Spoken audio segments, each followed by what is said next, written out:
जी जनाब, तो मेरे साथ आज शो में मौजूद हैं असद मलिक और अभी थोड़ी देर में ज़ेब अली भी हमें ज्वाइन करने वाली हैं। अस्सलाम वालेकुम। वालेकुम सलाम। मेरी तरफ से भी सबको सलाम अलैकुम। बहुत अरसे के बाद हम आपको ना कि वैसे टेलीविज़न पे भी अब उतना ज़्यादा नहीं देखते जितना पहले आप छाए होते थे, तो अभी हम ये बड़ा मिस कर रहे थे। हमने कहा असद आएंगे, मसले से सवाल भी करेंगे। वैसे सबसे पहले मुझे बताएं, जो मैंने नॉस्टैल्जिया के हवाले से बात की थी, आपको कभी नॉस्टैल्जिया हिट करता है कि भूली बसरी याद सामने आ जाए, तो सबसे ज़्यादा क्या मिस करते हैं? मैं तो अपने अब्बू को याद करता हूँ बस। नॉस्टैल्जिया मुझे इतना हिट नहीं करता बिकॉज बहुत शुरू से ही मैं बहुत ही प्रैक्टिकल अप्रोच रखे हुए हूँ और उसी को लेके चल रहा हूँ। सो कोई भी सिचुएशन हो मैं उसके हवाले से फ़ौरन अपने आप को उसमें टोन डाउन कर लेता हूँ, उसी के अंदर मर्ज हो जाता हूँ, चाहे वो कितनी मुश्किल क्यों ना, ऐसा हो चुका है। सो इसलिए मैं अच्छी जो यादें हैं उनको, अच्छा मज़े की बात है आपकी ज़िंदगी में कुछ अच्छा ना हुआ हो, आप बाद में उसको याद करके मुस्कुराते हैं। जो अच्छा हुआ उसको याद करके आप अफसोस करते हैं कि यार, आपने कभी देखा होगा ना कि अच्छी यादें आती हैं तो आप कहते हैं गॉड। लेकिन कोई ऐसी चीज़ हो जो बहुत ज़्यादा पसंदीदा ना हो तो बंदा उस पर हंसता भी है। सो मतलब वो ऐसी कौन सी चीज़ें पसंदीदा ना हो लेकिन उस पर आप हंसते भी हैं, अगर मैं पूछूँ तो? ना मैं इसके स्पेसिफिकली को बता नहीं पाऊंगा। बहुत सा मतलब ऐसा होता है। जैसे एक दफ़ा हम लोग स्पगेटीज बना रहे थे तो मेरी कज़न बाहर से आई हुई थी, हमें तरीका बता रही थी। तो मेरा एक और कज़न है, वो बहुत ही मतलब जैसे कहते हैं हम, बहुत ही वो है, वो सुबह बहुत नॉटी था, बहुत नॉटी, शरारती था। अच्छा, बहुत ही नॉटी। उसके लिए एक स्पेसिफिक हमारा एक वर्ड है, मैं बोल नहीं सकता। ठीक है। तो उसने क्या किया कि अब वो स्पगेटीज बना के लाया और उसने कहा खाएं, आप ही खाएं पहले। तो वो खाना शुरू हो गई। तो उनको प्यार से डॉली बाजी कहते हैं। तो अब डॉली बाजी जब खाना शुरू हुई, उन्होंने कहा ये क्या है। तो एक बाकी तो ठीक औरत मतलब एक चीज़ लंबी सी लटक रही थी उनके मुंह से, उसको खींच रही हैं और वो, तो उसने वो जो टेनिस शूज होते हैं ना, उसका तस्मा भी बीच में डाला। ओह माय गॉड, ओह डॉली बाजी तो इस ट्रॉमे से नहीं निकली होंगी अभी तक, ट्रॉमा से के ट्रॉमे के आज तक हमें वो गालियां देती हैं लिटरली। तुम्हें पता था, तुम नहीं पता। हालांकि मुझे नहीं पता था। तो यानी कि इसका मतलब बचपन में आपने बड़ी शरारतें भी की हैं? मैंने शरारतें देखी, मैं खुद कभी भी शरारती नहीं रहा। मैं कभी भी शरारत नहीं करता था। अच्छा, पंजाबी में होता है ना, एक बीबा बच्चा होता है, एक बाबा बच्चा होता है, तो इसका मतलब बीबे बच्चे थे। मैं बीबा बच्चा था, एग्जैक्टली। हाँ। मैंने जो पहली शरारत की थी that was when I was in class 9th। और आपको याद है से क्या शरारत की थी? हाँ। क्या थी वो? उन्होंने क्या था, तो हमारी टीचर थे बहुत, नज़ीर साहब इंग्लिश पढ़ाते थे हमें, बहुत ही लर्नड बंदे थे। बहुत उन्होंने हमें सिखाया, अल्लाह पाक उन्हें गरीब रहमत करे, इलाही आमीन। और वो उन्होंने हमें कुछ टास्क दिया हुआ था, तो मुझे कभी कुछ नहीं कहते थे, मुझे पता था कुछ करेगा ही नहीं। तो उन्होंने कहा यार तू एक काम कर, आज तूने हम सबको बचाना है, वो एक ही सूरत हो सकती है कि तू पागल बन जाए। हम कुछ ऐसा करेंगे तो तू पागल साबित हो जाएगा। तो सख्त सर्दियाँ थी और लाहौर की सर्दी तब। जी जी। ओह, तो अरे महीना कौन सा था? दिसंबर का मिड। वो तो सुबह उठते हुए मौत आती थी, इतना ठंडा पानी होता था। हाँ। तो मैंने वो ब्लेजर होता था, ब्लेजर के नीचे एक जंपर होता था, स्वेटर, मैंने दोनों उतार दिया। रात से मुझे पता नहीं क्यों गर्मी लग रही है, हालांकि अंदर से मेरा जो हाल था मैं जानता था। तो वो फिर मैं पागल बन गया, वो हॉल आने लग गया। और मैंने बिल्कुल आराम से बैठ गया, मैं कुछ भी नहीं, जैसे स्पार्ट बिल्कुल एक शक्ल की सी शक्ल बना के बैठ, नहीं यार। तो वो वाकई मान गए कि ये पागल हो गया होगा। अच्छा, नज़ीर साहब मान गए थे? नज़ीर साहब को तराह निकला था आपको देख? तराह ही निकला, इसलिए कि आप चाहते थे कि उनको तराह से डरा? नहीं, कभी भी नहीं। मैं सिर्फ उनको बचाना चाह रहा था, जो जिन्होंने असाइनमेंट टास्क किया था। तो बच गए फिर? हाँ, बच गए। उनका ध्यान से लेके जाओ इसको रिकवरी, मतलब जो भी रिकवरी रूम होता है लेके जाओ वहाँ पे। और फिर उन्होंने मेरा इलाज वहाँ पे देखा, पूरा पीरियड इसी में गुजर गया, बच गए सारे। बच गए। तो यहाँ आपको पता चला कि आप एक्टिंग कर सकते हैं? नहीं, मुझे तब भी पता नहीं था। उस वक्त भी पता नहीं चला कि आप एक्टिंग कर सकते थे। मुझे बताएं, वैसे आपने अपने फादर की बात की कि अगर आप पुराने दौर में सबसे ज़्यादा जो मिस करते हैं अपने फादर को, तो फादर की ऐसी क्या चीज़ जो आपको लगती है कि आपने अडैप्ट की हो? मैंने उनसे अच्छे manners, was a very courteous person. और मैंने कभी उनको, मुझे याद नहीं है कि मैंने उनको कभी बहुत ही, जैसे मैं गुस्सा किया करता था उनको मैंने कभी ऐसा नहीं देखा, हमेशा बहुत ही अकोमोडेटिंग और बहुत ही फॉरगिविंग और बहुत, मतलब एक बार उनको आप सॉरी भी ना बोले ना, औलाद की बात और होती है मैं समझता हूँ, बट दूसरों की बता रहा हूँ कि सामने आके खड़े हो जाना सर झुका के, वो उसी में खुश हो जाते कि सर ठीक है जा छोड़ दो, यू यूज्ड टू फॉरगिव। और जो उनकी एक बात है जो मैं नहीं समझता कि हर एक बंदे को के लिए उसका बाप एक रोल मॉडल होता है, हीरो होता है, बिल्कुल ऐसे ही है। हाँ। तो लेकिन उनमें जो एक ऐसी चीज़ है, आई एम श्योर बहुत कम 99.9% जो बाप ऐसा नहीं कर सकते, वो ये था कि एक बार वो सिगरेट पी रहे थे, और मुझे सिगरेट बहुत बुरा लगता है। आई थिंक इस दुनिया में जिन चीज़ों में नफरत है सबसे टॉप पे सिगरेट आता है। उसके बाद जिंदगी में सिगरेट नहीं पी, इसका मतलब? पी है मैंने, अच्छा पी है। एक बार पी थी, सर घुमा, एक और पी, फिर दूसरी, तीसरी, चौथी, पांचवी पी, तो जो मेरा पेट में था सारा बाहर आ गया, इतना। तो उसके बाद फिर वो नेगेटिव एक एक्सेप्टेंस हो ना, वो उसमें आ गई, बर्दाश्त भी नहीं। अल्लाह करे सब सिगरेट पीने वालों के साथ यही हो।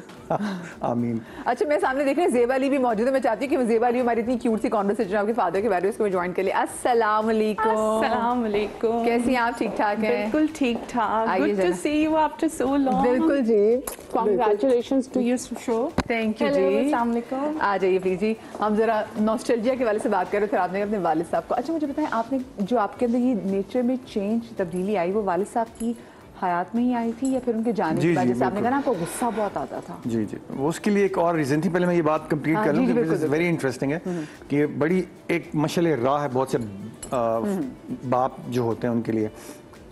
तो मैं स्कूल से आया, I was in class 9th, तो जैसे स्मोकर्स की आदत होती है कि खाना खत्म हुआ साथ ही उन्होंने सिगरेट, परवाह नहीं करते, अपना चस्का चाहिए उन्हें, चाहे बाकी सबका माहौल बर्बाद कर मुझे लगता है स्मोकर्स बड़े सेल्फिश होते हैं। बहुत सेल्फिश होते हैं। अच्छा खैर, कुछ डिसेंट भी होते हैं, तो लेकिन बहुत कम होता है। 8 महीना मैंने ज़रा देर से ज्वाइन किया, खाना वो ऑलमोस्ट ख़त्म कर चुके थे, आखिरी ने वाले वो उनके चल रहे थे, तो मैं खाना शुरू किया, तो उन्होंने खाना ख़त्म किया अब्बू ने, और साथ उनके एक दोस्त भी थे, वो भी बैठे हुए थे, तो उन्होंने सिगरेट लगा लिया आदतन। मेरे लिए एक नॉर्मल बात थी, लेकिन उस वक्त क्या हुआ कि वो जो धुआं सीधा मेरे नाक में गया और सारा मेरे खाने का ना टेस्ट ख़राब हो गया। तो मैंने बड़ी सड़ी हुई शक्ल बना के ना उनसे कहा, मैंने कहा आप जी आप क्यों उस तरह से सिगरेट पीते हैं, आप खाने का सारा टेस्ट ख़राब हो गया, आप छोड़ नहीं सकते। और एक के खाना शुरू हो गया, मैं यूँ सिगरेट निकाला, यूँ बुझाया, and never smoked again. Wow, that's really good. Wow, कोई नहीं कर सकता ऐसे, कोई नहीं कर सकता। डैड शोज कि उनको आपसे मोहब्बत कितनी थी।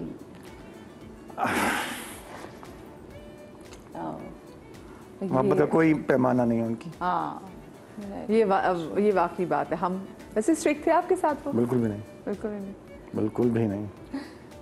जैसा ने बात की, काइंड थे वो, प्रिंसिपल थे बहुत ज़्यादा, मतलब was a man of principles of course, और हर वक्त जोवियल, इतने कि हम तंग आ जाते थे, वो इतना ना हंसा करें, लोग नहीं पसंद करते, आप क्यों इतना वो जोवियल है, और इतना आप क्यों हर वक्त जोक्स क्रैक करते रहते हैं, और ये वो इतना भी अच्छी चीज़ ज़्यादा है, कहते हैं यार छोटी सी जिंदगी है, तो थोड़ी बात आगे से फिर क्या। अच्छा, वैसे उस वक्त वाकई बच्चों को आइडिया नहीं होता, लेकिन with the passage of time you become exactly like your parents. मैं अम्मी से कहती थी कि अम्मी आप ये बात क्यों कह रही हैं, मतलब चाहे पॉजिटिव, आप एग्जैक्टली बड़े हो कि वही चीज़ें अम्मी की भी करने लग जाती हैं। आपको ज़ेबा जब नॉस्टैल्जिया हिट करता है तो सबसे ज़्यादा आपको क्या चीज़ याद आती है? एज सच मैं याद तो सब कुछ ही आता है, ऑब्वियसली आपकी मेमोरीज है, गुड बैड सब कुछ है, बट मैं एज सच इतना ज़्यादा इन चीज़ों को एक्सपीरियंस कर नहीं पाती, बिकॉज मैं ज़्यादा फोकस ये करती हूँ कि मैं प्रेजेंट में रहूँ और प्रेजेंट को ज़्यादा अच्छे से अवेल करूँ और एंजॉय करूँ। लेकिन कभी कोई बचपन की चीज़ याद आती है, बचपन के दोस्त याद आते हैं? हाँ, स्कूल के गेम्स याद आते हैं, बंक करना याद आता है। मैं अपने पेरेंट्स को बहुत तंग करती थी, वो याद आता है। मैं बड़े की वजह माफी मांगी उनको कि जब आपको रियलाइजेशन बहुत ज़्यादा, लिटरली बहुत ज़्यादा, but they actually used to love me a lot. अब तो अल्लाह उन्हें जन्नत नसीब करे। मेरे पेरेंट्स दोनों they have passed away, so but they both have really loved me all their life, and it was a very good relationship with them, and of course I do cherish a lot of beautiful moments with them. और उनको तंग करना, और मैं सुबह 6 बजे actually घर सब खुला छोड़कर, दरवाजे वगैरह सब छोड़कर बाहर निकल जाती थी, क्योंकि मुझे पराठा खाना होता था। बाहर और के मैं पराठे। जब घूम घाम के 9 बजे वापस आती थी तो उनकी सांस खुश्क होती थी कि तुम घर छूल गए, अब कमरे में नहीं हो, तुम गई कहाँ थी। So I was really bold since I was 6, 7, 8 years. तो घर में क्राइम पार्टनर्स कौन होते थे आपके? कोई भी नहीं, मुझे क्राइम पार्टनर की जरूरत ही नहीं। आई एम द वन जिसको लोग ढूंढते हैं, she is a crime partner, मैं खुद ही हूँ। मेरे साथ कोई भी नहीं था। अच्छा, मैं नॉस्टैल्जिया के वाले से बात करें तो अगर मैं ज़रा आपको काफ़ी पीछे ले जाऊँ और आपकी करियर के आगाज़ से बात करूँ तो आप तब क्या चीज़ें ज़्यादा मिस करते हैं शुरू में when you started working? I don't think if I could be able to mention any specific thing. लेकिन आबिद साहब के साथ चूँकि मैंने काम शुरू किया था, आबिद अली साहब, अल्लाह ने जन्नतुल फिरदौस में भेजा था फिर में, तो मेरे उस्ताद भी थे, भाइयों की तरह भी थे, बाप जैसी शफकत भी थी उनमें, सबके लिए, सिर्फ मेरे लिए नहीं। तो जिस तरह से वो समझाते थे ना, वो आई मिस दैट। फिर कुछ और लोग ऐसे थे शोबिस के हवाले से, जैसे जावेद फाजिल साहब थे, उनके साथ मैं काम किया। We used to crack a lot of fun, like मतलब उनके साथ हम बस शोगल ही होता था हमारा। और कुछ ऐसे नाम भी हैं मैं जो ले सकता हूँ, आरिफ खान साहब हैं, बड़ा अच्छा उनके साथ काम किया, और बड़े लोग हैं, अयूब खावर साहब के साथ मैं शुरुआत ही की थी, और फिर उनके साथ यावर हयात साहब जो लाहौर टीवी के आइकॉन थे। जब आप लोग का पहला प्रोजेक्ट आया था और वो जब ऑन एयर चला गया था सारे घर से कैसा फीडबैक आया? Oh, that was a moment. घर में Yeah, you go ahead. Ladies first. You go ahead, then I'll mention. मुझे लग रहा है यहाँ पे बहुत कुछ मेरे पास बहुत कुछ है इसमें। मैं सिर्फ एक चीज़ बताऊंगा। मैं रेस कोर्स पार्क में रनिंग के लिए जाता था रोज़ शाम को ना, तो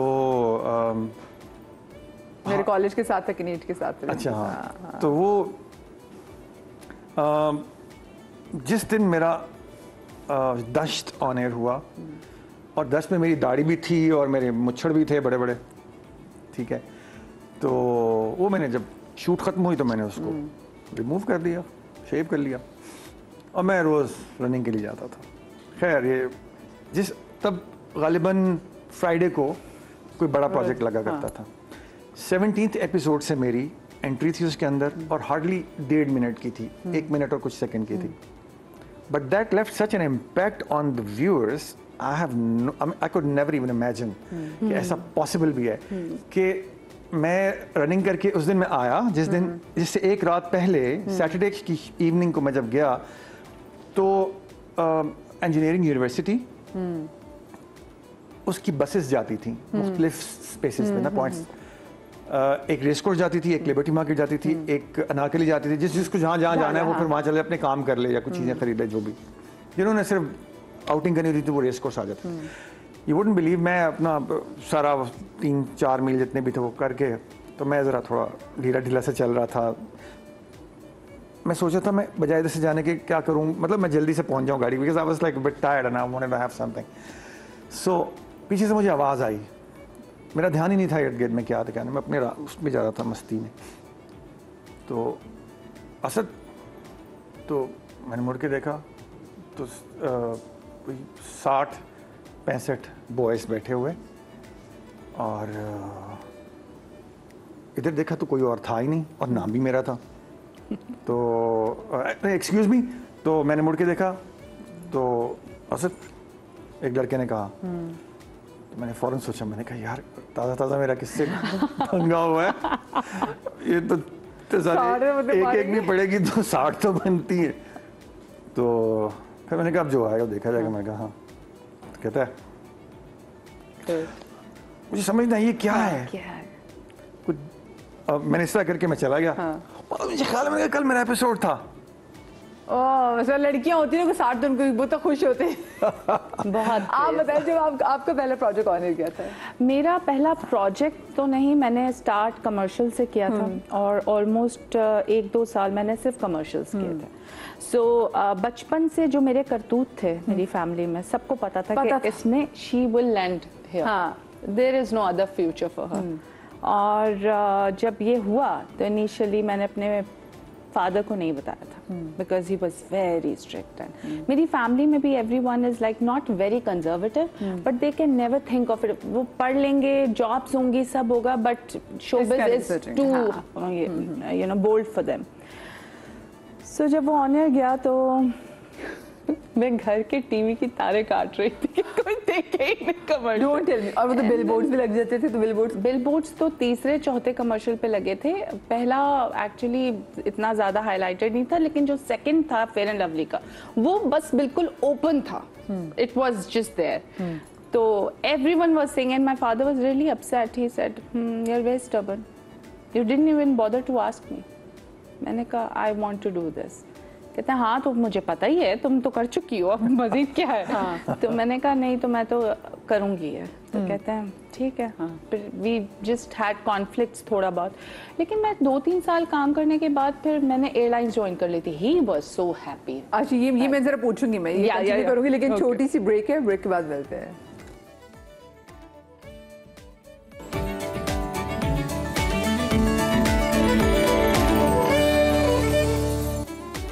जी जनाब, असद मलिक और ज़ेबा अली मेरे साथ मौजूद है। ब्रेक पर जाने से पहले बता थी कि जब इनके कमर्शियल आए ना, उसमें दूसरे कमर्शियल में अब्बा को पता चला, आपके फादर को पता चला कि जी ये कमर्शियल आ गया है, क्योंकि it was all over the place. और उसके बाद आपने कहा उसमें इशू था, लेकिन जब आपने एयरलाइंस ज्वाइन की उसमें प्रॉब्लम नहीं थी। उसमें वो इतना खुश थे कि वो मुझे कॉन्स्टेंटली बोलते रहते थे माशाल्लाह माशाल्लाह, इंशाल्लाह अल्लाह कामयाब करेगा, तुम बस दिल लगा के करो। And he used to talk to me about all my उम्रा, क्योंकि ये एक बड़ी सादत है ना, इफ यू लिव इन। आपने सऊदी एयरलाइन ज्वाइन हाँ की थी? जी बिल्कुल, सऊदी एयरलाइन ज्वाइन की थी। तो उसमें फिर हम बहुत रेगुलर बेसिस पे जाते थे उम्रों पे, तो वो उसको डिस्कस करते थे, बड़ा अच्छा फील करते थे। सो बट अनफॉर्चुनेटली मैंने कोई 2-2.5 साल ही काम किया, बिकॉज बहुत हेक्टिक जॉब है वो, बहुत ज़्यादा। तो फिर मैं इधर आई और फिर मैंने यहाँ से रिज़ाइन कर दिया। तो माय फादर वाज सेइंग कि आर यू श्योर ये वापस नहीं आएगा? मैं कहा नहीं करते, मुझे नहीं जाना। तो लेकिन वो 2 साल की जो आपने एक तरह से आपने ब्रेक ली थी, फिर आपने काम से यहाँ पे ब्रेक ली थी? हाँ मैं छोड़ गई थी ऑब्वियसली। तो वो जो ब्रेक लेना, कभी आपको रिग्रेट किया कि मैंने क्यों 2 साल? यार मैं जब वहाँ ट्रेनिंग कर रही थी तो मुझे पता चला था कि हमारे यहाँ के एक चैनल अवार्ड्स थे जिसमें I was nominated as a supporting actor. So I missed that, but I was happy there. But मुझे ये लगता है लाइफ में कि आपके पास सब कुछ है, you can do anything any time. So I never feel कि मेरे हाथों से कुछ चला गया है, मैं किसी चीज़ को मिस कर रही हूँ, oh God I am craving for it, because I always know कि I will get it back if I want. तो मैं जहाँ थी वहाँ एंजॉय कर रही थी। जब मेरा दिल भर गया मैं आई, मैंने रिज़ाइन किया और उसके बाद फिर मैंने दोबारा काम शुरू कर दिया। चलिए ये भी अच्छी लक होती है इसमें कि I have always been lucky, ये तो मैं ज़रूर कहूँगी, क्योंकि मैंने ऑलमोस्ट 3-4 दफ़ा छोड़ा है और वापस स्टार्ट किया है। बट अल्हम्दुलिल्लाह and I am so thankful to everyone कि हर दफ़ा मुझे इतने ही प्यार से दे ऑलवेज वेलकम मी। आपने जो ब्रेक्स के बारे में आप क्या कहना चाहेंगे?